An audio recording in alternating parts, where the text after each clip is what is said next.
Excellency, Deputy Prime Minister, Cabinet colleagues, distinguished members of the Saudi delegation, the Pakistani business community, a very warm welcome, a very good morning, and sabah al-khair. Over the last 12 to 14 months, alhamdulillah, we have had and we've made very tangible progress in terms of the macroeconomic stability. By the time we closed the last fiscal year, and as you know, our fiscal year is from July 1 to June 30th, all macro indices reflected this progress. On the fiscal side, we were in primary surplus. Our current account deficit was less than $1 billion, a stable currency, foreign exchange reserves, which had dipped to 2 weeks of imports, were up to over 2 months of import cover. The downward trajectory on inflation, and I'll come back to that in a moment, reduction in the policy rate, and all outstanding dues to our foreign investors got paid before we started this fiscal year.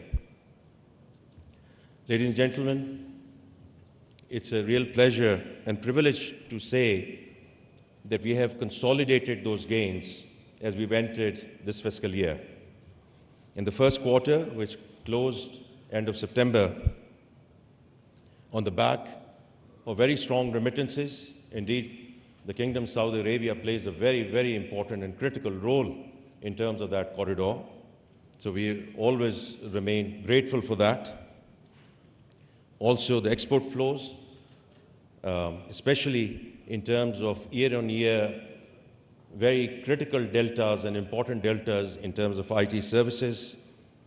Inflation, which had peaked at 38%, for the first time in September, all indicators, whether it's the headline inflation, whether it's the core inflation, whether it's average inflation, alhamdulillah, came down into single digit, and we were at 6.9%, and inshallah that trajectory will continue as we go forward. And on the back of that, we've seen the reduction in the policy rate. There's more to do on that front, but especially the Pakistani business community, which is sitting here, all our friends, hopefully are seeing jo samarat hain uske in terms of the reduction in Kaibo, because that's what impacts you in terms of your lending rates. And inshallah, we will continue to see those markup rates continue to come down so that we can start seeing lending back into the private sector.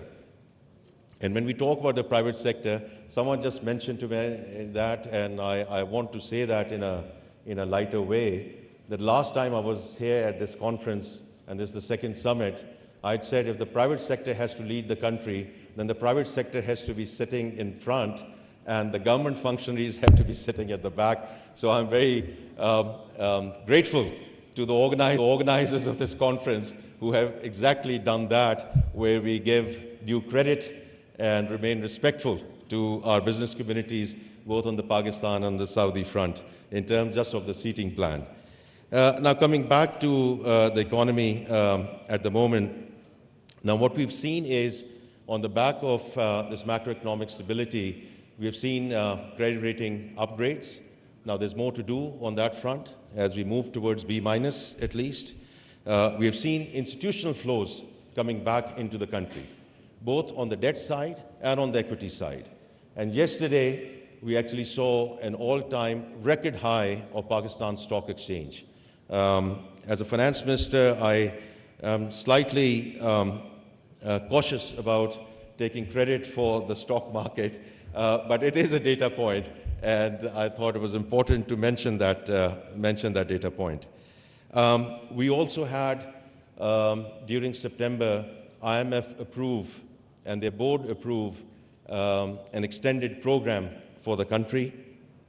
It has really two implications and two reasons why we wanted to go into this extended program. One was to bring permanence to the macroeconomic stability, and I just mentioned a few things which are happening on that front. And the second thing is to execute the structural reforms which have been elusive in this country. Under the guidance of Prime Minister Shehbaz Sharif, we are now well underway in terms of structural reforms, whether it's on the taxation side, whether it's on the energy side, whether it's the state-owned enterprises. And we are very clear in the government that the government has no business in being in business. The government has to provide policy framework and policy continuity. It's the private sector which has to lead this country, and therefore we welcome all the delegates from Saudi Arabia, because this sort of re-emphasizes the importance that we put in terms of B2B businesses as we go forward. And we are very clear, we need to execute these structural reforms. We are very committed to these structural reforms so that we can get from stability to a path of sustainable growth, inshallah. Ladies and gentlemen, Excellency, Deputy Prime Minister, we are at a good place on the economic front, and we are open for business. As the ministers who would follow me and Minister of Commerce has already made a very strong, put a very strong proposition in terms of why Pakistan is a very important destination for investments, inshallah, going forward. I would like to just conclude by thanking Kingdom Saudi Arabia, the Royal Court, in terms of providing the necessary support throughout the turnaround journey over the last 12 to 14 months. And I would be remiss if I don't express my personal gratitude to my dear brother, Minister of Finance, Honorable Al-Jadaan, with whom I have interacted over the last 6 months very, very frequently. And I do want to, as I said, express my sincere appreciation and gratitude for his personal guidance, his engagement in terms of where we are. We owe a lot to him and the Kingdom of Saudi Arabia. Thank you very much.